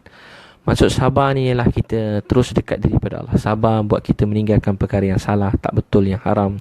Kita bertemu, orang kata nak dapat projek ni kena bagi duit. Tak apalah abang simpan projek ni untuk abang, saya hidup untuk Allah sayang. Orang kata kalau abang nak settle ni boleh, tapi kena bagi. Tak apalah abang, biar tak settle pun tak apa, yang penting settle kat akhirat dulu. Takut bang, bukan sebab dunia saya dengan abang ambil duit, bagi duit, rasuah tu ini, bodek sana sini, tapi orang beriman minta maaf. Tu tak payah. Sebab tu orang dulu, orang baik-baik dulu sibuk cari duduk bersama orang miskin. Nabi kata banyakkan masa bersama orang miskin, anak yatim. Banyakkan masa bersama orang susah. Dia membina jiwa kita. Membina jiwa kita. Ada ulama pesan duduk bersama di kalangan orang. Kalau dulu kuda-kuda buat jadi sombong, tapi duduk bersama jaga kambing. Semua nabi-nabi jaga kambing. Semua nabi-nabi dulu-dulu jaga kambing. Semua Nabi-Nabi dulu-dulu jaga kambing. Sebab dengan jaga kambing membentuk sifat. Kambing ni degil, tapi si kambing pun dengan bau dia, dengan perangai dia, macam-macam. Tapi semua Nabi-Nabi bela kambing, jaga kambing dulu-dulu. Jadi maksud bukan saya tuan-puan jaga kambing. Saya cuma nak kata ialah belajar Nabi SAW pesan, banyakkan masa bersama dengan orang miskin, anak yatim. Bila selalu sangat campur dengan orang senang, orang kaya, orang besar, hidup kita rosak. Terbiasa bodek 24 jam kan? Terpaksa jet orang siang malam, terpaksa berpura-pura dalam hidup kan? Terpaksa itu ini, terpaksa cakap tu ini, terpaksa cakap tu jaga hati, walaupun mengorbankan maruah agama kita, terpaksa jaga hati dia, terpaksa ambil hati dia, terpaksa itu ini. Untuk tu tuan-puan jauhkan. Tak apalah, yang penting hati kita, diri kita, jiwa kita tak dibeli oleh sesiapa.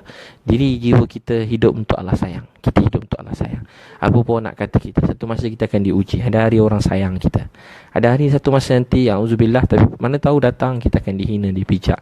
Tapi kita tetap ada maruah kita, la ilaha illallah Muhammadur Rasulullah. Tiada Tuhan melainkan Allah. Nabi Muhammad pun surah Allah. Tak salah jadi kaya.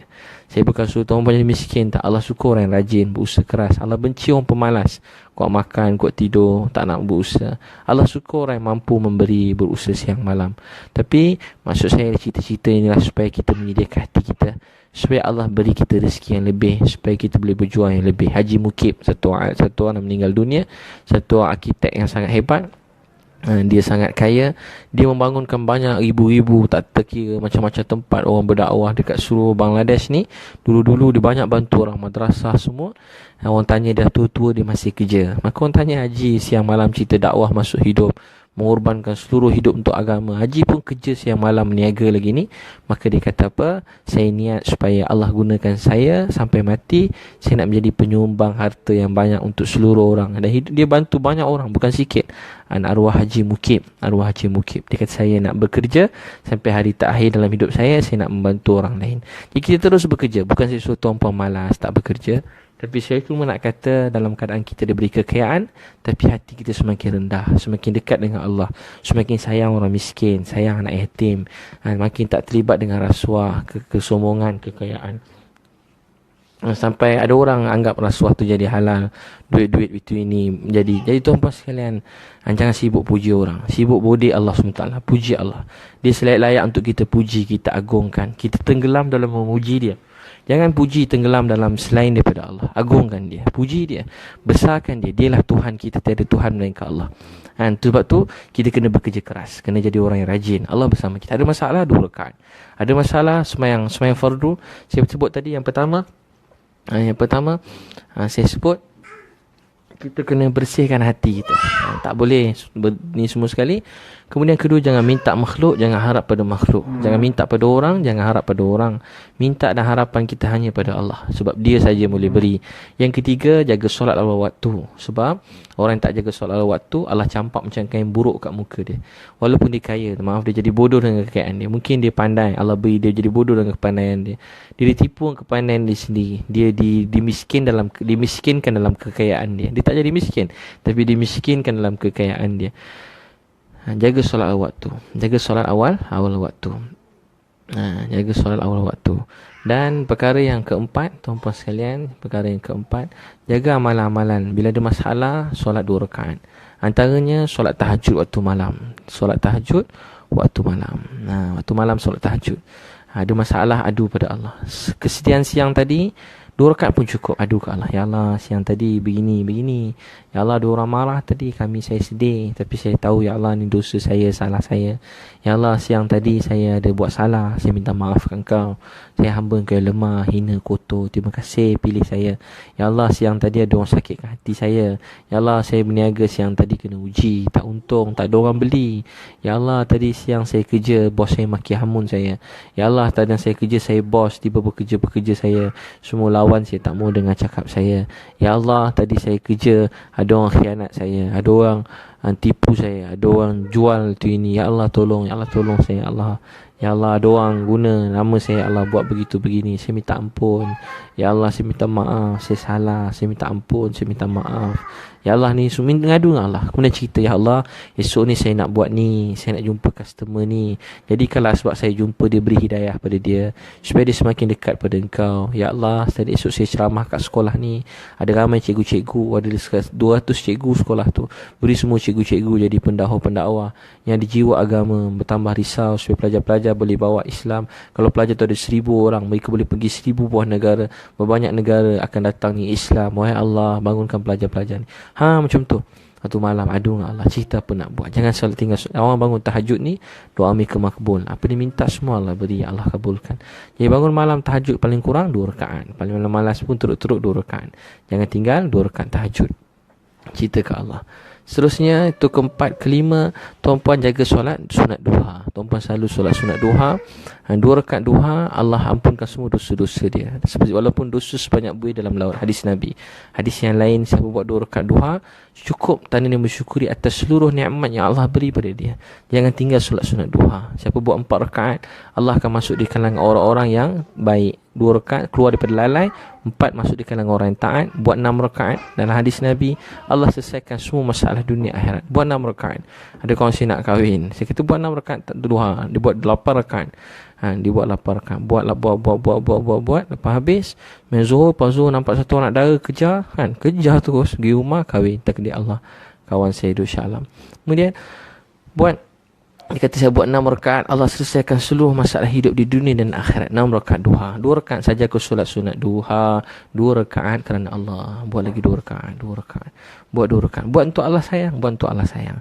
Bila Allah sayang, Allah beri rezeki, nikmat. Kita Allah tahu. Tuan-puan jangan risau. Kita manusia nak macam-macam. Tapi kita sampai hati kita belajar nak Allah SWT. Nak keredaan dia. Nak kasih sayang dia. Sampai kita buat semayang. Belum dan duit tak datang lagi, hati dah tenang. Ada orang duit dah ada tapi hati tak tenang, buat apa? Duit dah ada tapi tak hargai isteri anak-anak, buat apa? Ada duit tapi semakin benci mak ayah, adik-beradik, keluarga, buat apa? Untuk tu tuan-puan, ada duit tapi semakin dengki orang lain. Duit banyak tapi khianat orang, jatuh ke orang siang malam. Seronok tengok orang terkangkang-kangkang susah, tergolik-golik, jatuh, berguling-guling, dipijak-pijak. Boleh ketawa tengok macam tu sebab dia dah tak jadi orang. Muka macam orang, hidung macam orang, telinga macam orang, tapi hati dah jadi busuk. Jadi apa? Jadi busuk. Baru diberi kuasa sikit je, anaya orang sana, anaya orang sini, suruh buat begitu, suruh buat begini. Untuk tuan-puan, jangan ingat dunia ni kita berdiri buat selama-lamanya. Satu masa kalau Allah nak bagi kita jatuh, tak ada siapa boleh tahan. Untuk tu jangan anaya mana-mana orang. Jangan sakiti mana-mana orang, jangan susahkan mana-mana orang. Kita tak baik tapi kita jangan susahkan orang lain. Saya ingat begitu. Paling kurang tak beri manfaat pada orang, jangan susahkan urusan orang lain. Terutama orang-orang yang diberi kuasa kat mana-mana kita duduk. Jangan naya orang, jangan zalimi orang. Allah Maha Kaya. Sekali orang kita zalimi tu orang-orang yang sangat baik, orang yang mungkin doa mereka makbul. Mereka tak baik tapi mereka sedang dizalimi, doa mereka makbul, didoakan keburukan untuk kita. Dan Allah Maha mengetahui apa yang Allah boleh beri. Dia adakan kita, dia boleh tak adakan kita. Dia boleh beri apa yang kita nak, dia boleh hilangkan apa yang kita ada.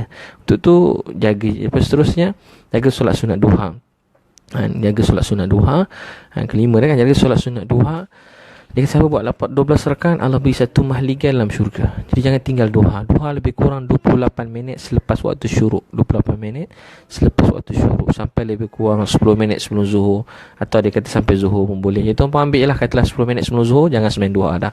Semain duha daripada 28 minit selepas syuruk tu. Boleh semayang sampai ke sebelum zuhur tu. Kata sampailah paling bagus pukul, masa tu lah pukul 8, sampai pukul 11, 11.30. Tu waktu yang sangat cantik lah. Bagus duha. Kalau boleh awal pagi tu semai zuhur duha. Lepas 28 minit selepas syuruk. Syuruk 7.20 tambah 28 minit, lebih kurang pukul 8 pagi, boleh semai duha dah. 7.45 pun kadang boleh kalau syuruk awal. Ikut negeri lah. Kalau tuan-puan duduk Sabah Sarawak lagi lawan. Jadi tuan-puan sekalian, semayang sunat duha. Sembahyang sunat duha. Bila kita sembahyang sunat duha, Allah sayang kita. Allahu Akbar. Tak gembira ke tuan-puan? Nabi SAW bersabda, dalam di manusia ada 360 sendi. Bukan tu sendi. Ada hadis yang lain beritahu dalam manusia ada banyak sendi. Tak tahu berapa banyak lah. Saya maaf, saya sebut lebih kurang salah, maafkan saya. Ada hadis yang saya ada banyak sendi, ratus sendi. Untuk tu kamu kena berterima kasih atas setiap sendi yang Allah beri pada kamu. Dan kata lain, setiap nikmat yang Allah beri pada kamu, terima kasih. Nabi SAW bersabda, sedekah terima kasih, tolong orang terima kasih, alih perjalanan terima kasih, senyum terima kasih, tanda sedekah.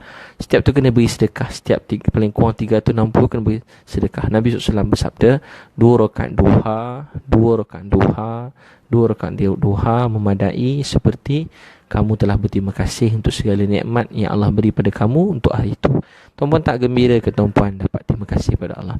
Hakikat sebenarnya kita tak akan dapat berterima kasih pada Dia yang sangat baik pada kita. Kita buat apa pun, seluruh hidup kita dapat terima kasih. Tapi berdasarkan hadis ni, Allah umpamakan kita dah berterima kasih pada Dia. Tutup pagi-pagi dapat bangun tidur, Dia memberi nikmat, Dia nikmat macam-macam. Jaga solat sunat duha. Jaga solat sunat duha. Jangan tinggal. Jaga solat sunat duha. Mudah Allah mudahkan. Tuan-puan buat duha 4 rakaat. Memang ramai orang buat, kawan-kawan saya. Kadang berlari sana, berlari sini. Dia buat duha tu jadi mudah hidup dia. Jadi tenang, jadi bahagia. Buat, terus buat. Jangan istiqamah buat sampai hati rasa tenang. Sampai hati rasa gembira. Ada, Alhamdulillah. Tak ada pun.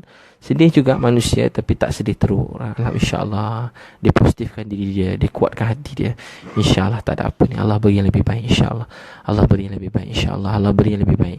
Jadi tuan-tuan dan perempuan yang Allah sayangi, kasih sekalian, hidupkan amalan tu cukup tu. Jadi tuan-puan, kalau nak tanya soalan boleh tanya. InsyaAllah saya ada buat program Keluarga Sunnah 7 Oktober 2017. Sebelum 31 Julai daftar. Tuan-puan jangan satu orang pun terlepas yang tak datang. Oh paksa ni, tak paksa. Dekat Matrek kayak ajak je. Ajak sungguh-sungguh je, bukan paksa, sungguh-sungguh. Kalau boleh bawa anak-anak, semua ada program sekolah menengah suruh rendah di dewan yang lain di Matrek KL. Bawa suami, isteri ataupun bakal pasangan yang tuan-puan dah pilih dah tu, ajak dia datang, jumpa kat sana je. Bawa mak ayah mertua, bawa mak ayah, bakal mak ayah mertua, bawa menantu. Supaya anak-anak kita sedar berkahwin ni bukan untuk suka-suka, tapi nak bawa perintah Allah dalam kehidupan keluarga. Supaya keluarga kita rasa bahagia, rasa tenang. Allah yang boleh beri. Tuan-puan jangan risau berat mana pun ujian, masalah yang ada ketika ni. Satu masa Allah masukkan ketenangan dalam hati kita, kita akan benar-benar rasa tenang. Paling nikmat dalam hidup ni, saya jumpa orang alim sekali pun tak ada macam tu lagi. Kehidupan mereka, tengok kehidupan dia pun rasa tenang. Tengok wajah dia pun rasa tenang. Tengok ucapan-ucapan mereka, saya jumpa orang alim ni, tengok ucapan dia pun dah rasa tenang. Ada satu orang dia kata, bila saya cerita masalah saya, dia tak jaga hati saya dah. Maka bila beritahu masalah saya pada dia masa remaja-remaja, apa dia kata pada saya? Tak apalah Ibit, sabarlah. Satu masa nanti, kalau kau panjang umur, teruskan kebaikan. Satu masa kau akan ketawa dengan teringat balik kesusahan yang kau hadapi dalam hidup ni. Sehingga bila hari ni apa benda yang orang lain anggap susah, dia tak rasa tu kesusahan lagi. Sebab dia sedang bercinta dengan Allah. Orang bercinta ni, dia bukan masalah besar atau kecil masalah tu, tapi masalah sebenar bagaimana hati kita diberi keupayaan untuk menerima apa yang datang. Kadang tak ada apa-apa pun, benda kecil je, tapi boleh rasa macam gunung nak himpap. Sebab hati kita tidak tenang. Hati kita belum sebati dengan zikir. Orang bercinta, panas dia tak perasan, kita berlanggar pun dia tak perasan, gunung runtuh pun dia tak perasan. Orang bercinta, tengah bercinta asyik, dia tak perasan apa jadi kat dunia ni. Kalau orang bercinta dengan Allah yang maha kaya, yang maha tinggi, yang maha mulia, yang maha menguasai, dia mempunyai langit dan bumi semua sekali, so hidupnya akan jadi tenang. Sebab tu keluarga kita perlu diajak pada perintah Allah dan sunnah Nabi SAW. Pada jiwa agama, hidupkan rumah dengan Quran dan hadis Nabi. Jadi saya nak kongsikan amalan-amalan tu dalam program Keluarga Sunnah nanti, supaya lebih jelas. Depan-depan boleh tanya soalan, boleh jumpa masa tu. Tuan-puan datang dekat Matrek KL, bawa sana mungkin, berdaftar di www.keluargasunnah.com www.keluargasunnah.com www.keluargasunnah.com atau boleh WhatsApp 017 3666 848 017 3666 848. Untuk buku-buku semua tu boleh WhatsApp Isteriku Bidadari. Masya Allah, ramai order baru ni. Terima kasih tuan-puan, ramai yang order. Moga Allah tambah rezeki kebaikan buat tuan-puan. Rezeki saya memang bertambah lah tuan-puan beli. Boleh WhatsApp 013 tuan-puan beli satu seorang, yang satu orang pun tak ada buku tu, boleh begitu. Kau gurau 013 2984 984 013 2984 984 013 2984 984. Masya Allah. Jadi tuan-puan, Hajah Nur tanya, Ustaz, macam mana nak tahu amalan kita diterima oleh Allah atau tak. Jadi syarat amalan diterima kata Sayyidina Ali ada 3. Pertama, mesti ada iman. Hati kita betul pada Allah, bulat pada Allah. Kita buat untuk Allah sayang, kita hidup untuk Allah. Apa yang Allah jadikan kita terima, kita redha. Tiada Tuhan melainkan Allah, Nabi Muhammad Rasulullah. Mesti ada iman. Kedua, setiap amalan mesti buat dengan cara Nabi SAW. Apa yang kita buat sama dengan Nabi SAW buat, amal itu diterima. Apa yang kita buat tak sama dengan apa Nabi SAW buat, bukan kehendak Nabi, maka amalan itu tak terima. Untuk itu kita kena belajar bagaimana Nabi SAW melakukan. Untuk itu kita belajar daripada ulama. Sebab tu ada dalam bab fiqh ni, nak Syafi'i, Hambali, Hanafi, Maliki. Ya, tuan-tuan belajar dan kita amalkan. Seperti mana yang ustaz kita di sini kongsikan, kita dengar, kita belajar, kita hormati dan kita amalkan dalam hidup kita. So begitu. Mudah-mudahan Allah mudahkan kita semua. Dan ketiga, lakukan amal dengan ikhlas. Kalau kita buat dengan ikhlas, Allah tolak. Ikhlas ni kita buat untuk redha Allah, untuk Allah sayang. Antara tanda orang yang ikhlas ialah bila dipuji, dia tak semakin rajin, makin bersemangat. Bila dia keji, dia semakin sedih, lemah, longlai. Bila dia puji macam orang gila, sombong. Dia bukan begitu orang yang ikhlas. Orang ikhlas, dia keji, dia terus buat baik. Dia keji, terus dia tinggalkan kejahatan. Dipuji pun dia tak heran. Dipuji atau dikeji, tidak merubah amal dia walaupun selangkah. Tak menangguhkan walaupun satu saat kebaikan dia. Tak buat dia tertangguh walaupun sedikit. Itu orang yang ikhlas. Kemudian Allah SWT terima. Masalah Liza Ramli, masa program Keluarga Sunnah nanti Ustaz jual buku, InsyaAllah ada, boleh dapatkan kat sana nanti. Semua buku-buku tu, CD-CD pada saya bawa masa program Keluarga Sunnah nanti. Masya Allah. Dina Haji Ujan, macam mana hadapi orang yang selalu menyakiti hati orang lain. Jadi saya selalu sebut, yang pertama, dia selalu sakitkan hati kita. Kita tak jadi hina, atau kita terkurang rezeki, atau kita menjadi tak makan sebab dia sakitkan hati kita. Dan dia tak layak pun untuk menyedihkan hati kita. Dia bukan siapa-siapa. Dia cuma manusia, hamba Allah. Dia sedang diuji. Dia dah gagal dengan ujian tu dengan disakitkan hati kita. Mudah-mudahan Allah ampunkan dosa dia. Adakah orang macam tu layak nak sakitkan hati kita? Tak. Hati kita milik Allah. Jangan sebiar sesiapa pun rosakkan, sedihkan hati kita, sakitkan jiwa kita. Hati kita milik Allah. Tu jangan beri dia kepada orang yang tak ada kenal, tak ada faedah pun dalam hidup kita, entah siapa-siapa. Jangan biar dia sakitkan hati kita. Tu jangan terkesan. Beritahu pada kita bila kena kata, kena keji. Kejian orang tak buat saya jadi hina. Pujian orang tak buat saya jadi mulia. Saya mulia bila Allah kata saya mulia. Satu dunia berkumpul nak hina saya, Allah kata saya mulia, saya tak mulia. Satu dunia puji, muliakan saya, Allah kata saya hina, habislah saya. Jadi dia tak boleh beri apa-apa manfaat. Kencing berak dia pun Allah atur. Makan minum dia, hadamkan makanan perut dia pun Allah. Yang aturkan berkelip mata pun Allah. Yang jaga degupan jantung dia pun Allah. Banyak peluh dia keluar pun Allah atur. Setiap hidup dia Allah atur. Macam mana dia boleh beri faedah, manfaat pada kita? Tak ada mana-mana makhluk beri manfaat mudarat melainkan Allah. Jadi saya ingat, kita hidup untuk Allah sayang. Jangan kerana orang kat lalu, kita tengah jalan, tiba ada orang ejek kita bawa naik kereta, ada orang horn kita bersakit jiwa. Tak kenal, muka pun tak nampak. Dengar horn je kuat. Dia salah, dia horn kita macam geram je. Kita marah, dah benda kau ni cakap macam tu. Yang sedih kita, isteri, anak-anak kita dengar bapak dia maki hamun, cakap bukan-bukan. Dia tak layak buat kita sedih. Dia bukan siapa-siapa. Dan selalu orang alim kata, bila orang dengki kita, sakitkan hati kita, sebenarnya sebab dia nampak, dia mula, sebab kita dah jadi seseorang di mata dia. Dia mula pedulikan kita, tanda dia sayang kita, atau dia nak jadi macam kita. Untuk tu tak payah nak risau dengan kejian, dengan makian orang. Biarlah dia nak buat apa pun, dunia ni Allah yang punya. Dan kita doakan dia, ya Allah ampunkan dosa dia, beri hidayah pada dia, beri dia syurga yang tinggi. Kalau tak tahan sangat, ya Allah saya sumpah dia dan 7 keturunan dia semua jadi da'i, buat dakwah sampai kiamat. Jangan cakap bukan-bukan, nanti Allah marah. Kalau kita bekerja makan gaji, ambil kerja Princess Al-Fatih, 5 minit untuk solat duha. Tempat kerja berdosa tak ustaz? Jadi kalau kita kerja, tanya dekat bawah 5 minit solat duha boleh tak? Kalau dia kata tak boleh lah. Tapi kalau setakat 5 minit tu, tanya, insyaAllah mudah-mudahan dibagilah. Terangkan, tanya, beritahu, minta izin kat dia. Memang waktu contoh dah jadi kelaziman begitu, so boleh teruskan, insyaAllah. InsyaAllah tak ganggu 5 minit tu. Kita ada pekerja, bagi dia 10 minit solat duha. Saya pergi, ada syarikat siap buat solat duha, setengah jam bagi solat duha. Solat sunat duha pagi-pagi pun, jadi solat sunat duha jangan tinggalkan. Buat sekejap je, 2 rakaat. Tapi kalau boleh, katalah masuk kerja 8.30 pagi. Masuk kerja mesti 8.30 atau 9 pagi. Jadi sampai awal sikit tempat kerja, dia pukul 8 sampai 8.30 tu solat sunat duha. Tu yang paling cemerlang lah. Itu paling cemerlang. Kita tak ganggu waktu pejabat kita. Sebab dia solat sunat. Kalau fardu bertemu waktu pejabat, memang kita kena solat fardu lah. Walaupun jadi orang halang macam mana pun, dia tak boleh halang kita, sebab memang solat fardu lebih fardu daripada sebelum kita bekerja dengan dia. Kita janji dengan Allah, lupa janji dengan dia. Tapi solat sunat kita boleh buat kat tempat meja kita je, tak payah pergi surau, jangan pergi ambil wuduk lama-lama. Dah siap wuduk dah, kat meja kita je. Kalau tak boleh berdiri, duduk, contoh kat kursi kita. Sebenarnya sunat boleh duduk. Masya Allah, sempurna berdirilah. Liza Ramli, masa program keluarga sunnah sudah tadi. Masya Allah, Masya Allah, Allah sayang semua sekali. Mudah-mudahan Allah SWT terima tumpuan sebaik-baik ini. Masya Allah, malam-malam dengan ceramah. Moga Allah ampun dosa kita semua. Allah beritahu membahagia masuk syurga. Ustaz, saya nak tanya, Aini Sofia, tak nanas, macam mana nak kuatkan dan kentalkan jiwa untuk berubah? Jadi macam mana nak terus berubah? Jadi agama ni benda mahal. Mahal ni dia sentiasa kena usaha.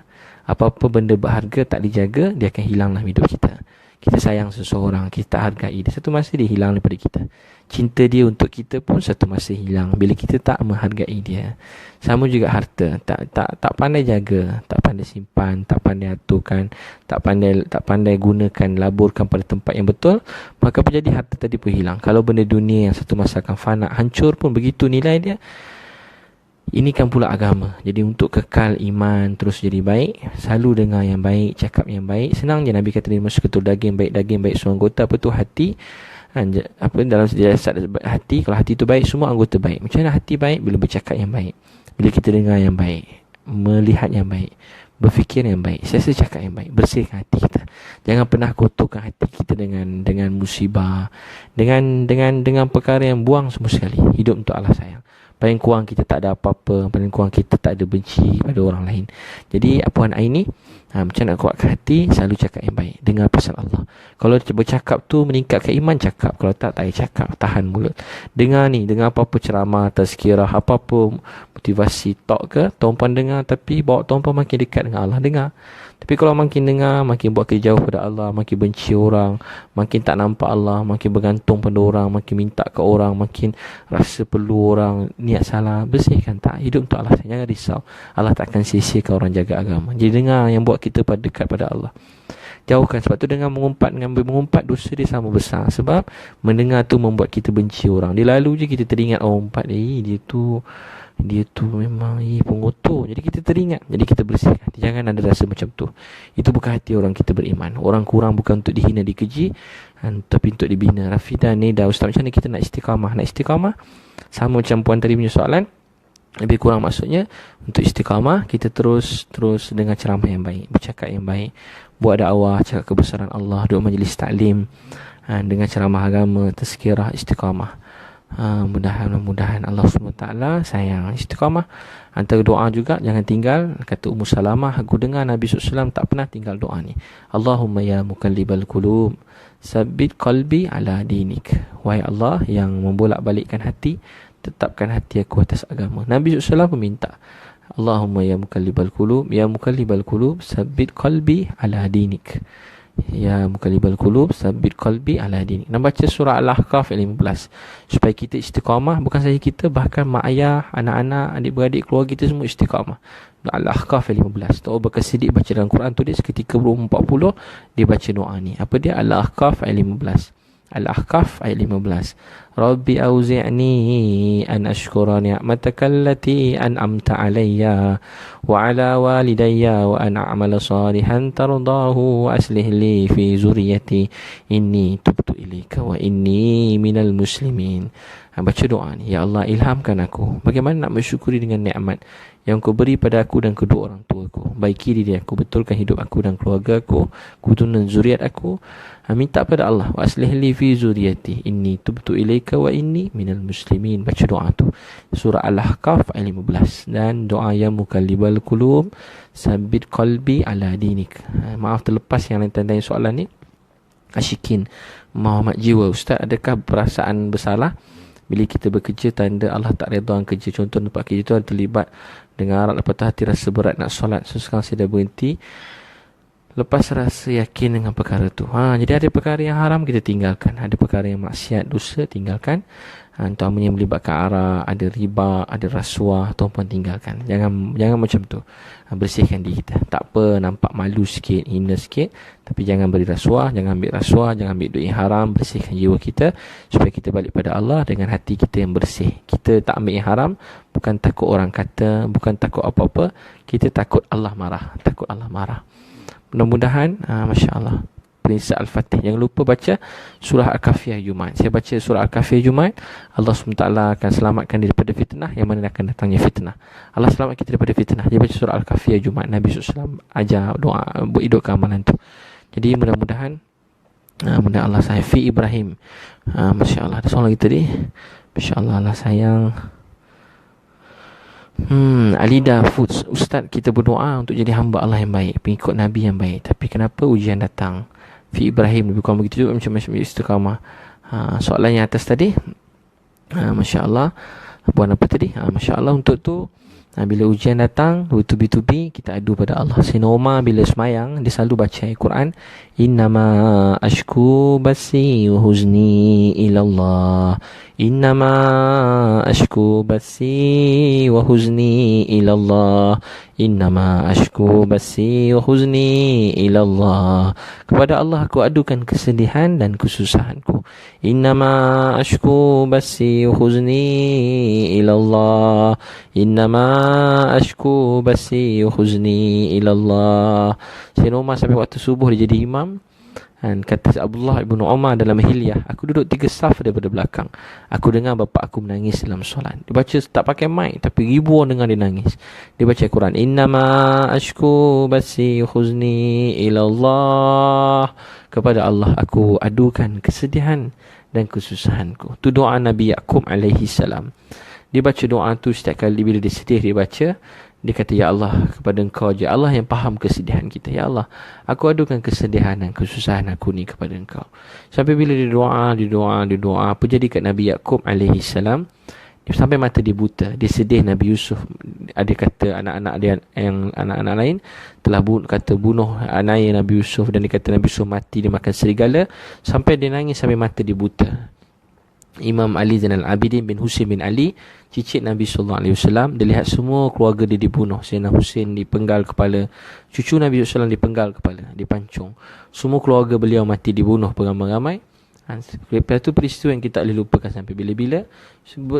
Ujian datang pada keluarga Nabi SAW. Semua sekali mati keluarga Nabi, supaya agama sampai kepada kita.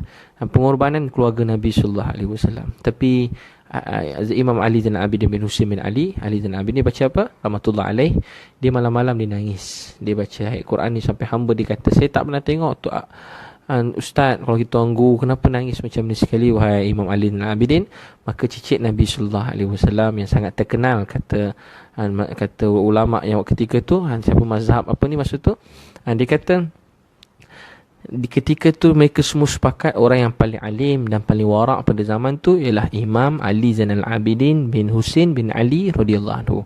Maka dia tengah nangis dan beliau baca innama ashku basi huzni ilallah. Innama ashku basi huzni ilallah.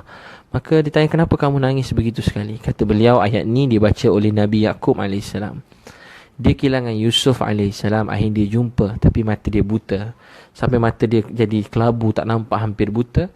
Maka kata beliau, aku bukan lihat seorang, bahkan aku lihat seluruh keluarga aku mati dibunuh dengan kedua biji mataku ni, dengan dua mataku. Dia menangis tak berhenti. Sayyidina Umar baca Al-Quran yang sama. Tuan-puan kalau sedih, bangun tahajud 2 rakaat sebelum subuh, cerita ke Allah, baca Al-Quran tu lebih kurang. Innama ashku basi wa huzni ilallah. Innama ashku basi wa huzni ilallah. Innama ashku basi wa huzni ilallah. Innama ashku basi huzni ilallah. Kepada Allah Aku adukan kesedihan dan kesusahanku. Dia menangis tak berhenti, dia menangis tak berhenti, dia menangis tak berhenti. Ya Allah, aku adukan sedih aku, susah aku pada Engkau. Ya Allah, aku adukan sedih, susah aku pada Engkau. Ya Allah, aku adukan sedih, susah aku kepada Engkau. Ya Allah, aku adukan sedih dan susah aku kepada Engkau. Ya Allah, aku adukan sedih dan susah aku kepada Engkau. Cerita pada Allah waktu malam. Ya Allah, aku adukan sedih dan susah aku kepada Engkau. Ya Allah, aku adukan kesedihan dan kesusahan aku kepada Engkau. Baca doa tu ulang kali. Dan juga boleh baca surat Taubah 128 dan 129. Hafiz Aziz tulis tu. Surat Taubah 128-29. Atau laqad ja'akum rasulun min anfusikum, baca 7 kali pagi, 7 kali petang. Allah akan keluarkan kita daripada segala musibah. Daripada hina Allah beri mulia, daripada sempit Allah beri lapang, daripada susah Allah beri senang, daripada sedih Allah beri gembira, daripada tak jalan keluar Allah beri jalan keluar. Baca Al-Quran. Laqad ja'akum rasulun min anfusikum azizun 'alaihi ma anittum harisun 'alaikum bil mu'minina raufur rahim fa in tawallaw faqul hasbiyallah la ilaha illahu 'alaihi tawakkaltu wa huwa rabbul 'arsyil 'azim. Baca dan fahami makna dia, mendalami makna dia, buat hati kita tenang dan Allah beri segala macam-macam kebaikan. Baca pun sahabat baca, Abdullah bin Auf baca sampai dia kena ikat dengan tuan dia, ikatan terputus dan dia lari dan dia dapat rezeki mencurah-curah, binatang-binatang kejar dia, rezeki dia mencurah-curah. Maka tanya Rasulullah, banyak rezeki datang? Nabi kata, ni rezeki Allah untuk kamu. Dia baca laqad ja'akum rasulun, kami hantar rasul di kalangan kamu, rasulun min anfusikum azizun 'alaihi ma anittum harisun 'alaikum bil mu'minina raufur rahim. Dia sangat sayang kamu semua. Atas seorang mukmin dia limpahkan kasih sayang. Dia rasai apa kamu rasai. Dia korbankan semua. Dia terlalu tamakkan kebaikan untuk kita semua.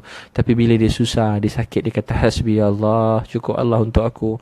La ilaha illahu, tiada Tuhan melainkan dia. Alaihi tawakkaltu wa huwa rabbul 'arsyil 'azim. Baca 7 kali pagi dan petang. Tuan-tuan istiqamah, jangan tinggal, masya-Allah. Mudah-mudahan tu tadi dan ayat tu, masya-Allah, mudah-mudahan Allah SWT terima. Masya Allah, Allah sayang. Masya Allah, Allah sayang semua sekali. Tuan-puan, Allah sayang. Soalan apa tadi? Masya Allah, Allah sayang. Allah terima semua. Iqbal, doa saya jadi kaya macam Ustaz. Saya doa surah Iqbal, Masya Allah, Allah beri kaya semua. Allah bagi kaya hati dekat pada Allah. Kaya sebenar, kaya hati dekat pada Allah. Porus hati. Ustaz, macam mana nak terus hidup dengan suami sedangkan tak ada perasaan dengan suami? Tak ada perasaan. Jadi belajar dekat diri pada Allah. Malam-malam bangun tahajud 2 rakaat setiap malam, jangan tinggal. Solat sunat duha 6 rakaat setiap hari. Solat fardu awal waktu. InsyaAllah Allah bagi jalan keluar bagi segala musibah. Kita minta ke Allah. Kadang-kadang kita pun tak mampu nak kawal perasaan, jiwa, fikiran. Tapi bila kita minta dengan Allah, Allah akan beri jalan. Banyakkan sujud pada Allah, Allah akan melapangkan hidup kita. Malam-malam nangis, ya Allah, saya tahu Engkau sayang pada saya. Saya minta maaf atas kesilapan, kelemahan saya. Kita semualah, ampunkan dosa saya. Ya Allah, pimpin saya, tunjuk saya. Saya tak tahu apa nak buat. Ya Allah, saya adukan susah sedih saya pada Engkau. Ya Allah, tolong saya, bantu saya. Cerita ke Allah, ya Allah, hamba-Mu ni hadir lagi dengan kedua belah tangan. Yang dengan kedua belah tangan ni pun banyak melakukan kesalahan. Lidah yang minta ni pun banyak bercakap yang salah. Mata ni banyak melihat yang salah. Ya Allah, tapi saya takkan pernah berputus asa kerana Engkau ajar kami. Jangan putus asa. Kami akan terus minta pada Engkau kerana Engkau lah Maha Kaya. Masya Allah. Puan Suryani, macam nak bersihkan hati. Dengan ceramah macam ni banyak-banyak, mudah-mudahan Allah bersihkan hati dengan kebaikan. Masya Allah. Farah Syah, Siti Hajar, Ustaz, saya teringin nak buat solat sunat duha, tapi tempat kerja tak izin, tak masa tak mengizinkan. Masya Allah. Jaga solat fardu awal waktu. Itu yang paling utama. Jaga solat fardu awal waktu. Mudah-mudahan Allah SWT terima. Doa dengan Allah. Bila kita syukur masa yang kita ada, nanti Allah beri masa yang kita tak ada. Masa kita ada, syukur. Hargai dengan buat kebaikan. Jaga solat dengan doa. Bila kita tak tu, satu masa Allah buka jalan untuk kita. Allah buka jalan. Tuan-puan, kalau tak nak nanya kesusahan, minta pada Allah SWT. Jadi mudah-mudahan Allah terima semua sekali. Jadi tuan-puan, cukup tu malam ni. Terima kasih pada semua. Maaf tak dapat jawab semua. Dia bergerak laju tulisan-tulisan tu, nak tarik dia tak dapat dah balik semula. Jadi saya minta maaf semua. Mudah-mudahan dalam jawapan-jawapan mungkin saya tak sebut secara khusus nama tuan-puan, tapi mudah-mudahan Allah terima soalan tuan-puan tu sampai ilham pada orang lain, atau pada Allah beri ilham pada saya untuk jawab soalan tu secara tak langsung. Mudah-mudahan Allah SWT terima amalkan amalan ni. Allah akan selesaikan semua masalah dunia akhirat. Jadi terima kasih pada semua. Saya doa tuan-tuan semua bahagia sampai syurga. Anak soleh-solehah. Saya minta maaf salah silap. Jangan lupa saya ada buat program jelajah sekolah Pro Kid. Tuan-tuan nak buat peringkat sekolah, tuan-tuan beritahu cikgu-cikgu, mak ayah. Saya buat program ada buku motivasi pelajar. Satu buku tu RM25. Boleh buat peringkat sekolah. Kalau cukup berapa orang, kita buat peringkat sekolah-sekolah. Banyak sekolah buat. Jadi tuan-tuan jom separuh hari, satu hari, saya sudilah untuk pergi untuk mak ayah, guru-guru. Alhamdulillah, dan lepas pada Johor Bahru, saya pergi Kelantan, mana-mana dapat pergi, Masya Allah. Jadi tuan-tuan dan perempuan yang Allah sayangi, nanti tuan-tuan boleh dengar balik video ni, sharekan dengan kawan-kawan lain, invite orang lain, kawan-kawan yang malam-malam belum tidur, tuan-tuan invite mereka untuk dengar. Dia boleh ulang balik ni, insya-Allah. Jadi saya minta maaf pada semua tuan-puan. Allah beri tuan-puan bahagia, Allah selesaikan masalah. Yang ada hajat Allah kabulkan, Allah segerakan dengan kebaikan dan rahmat. Wabillahi taufiq wal hidayah. Wassalamualaikum warahmatullahi wabarakatuh. Terima kasih semua.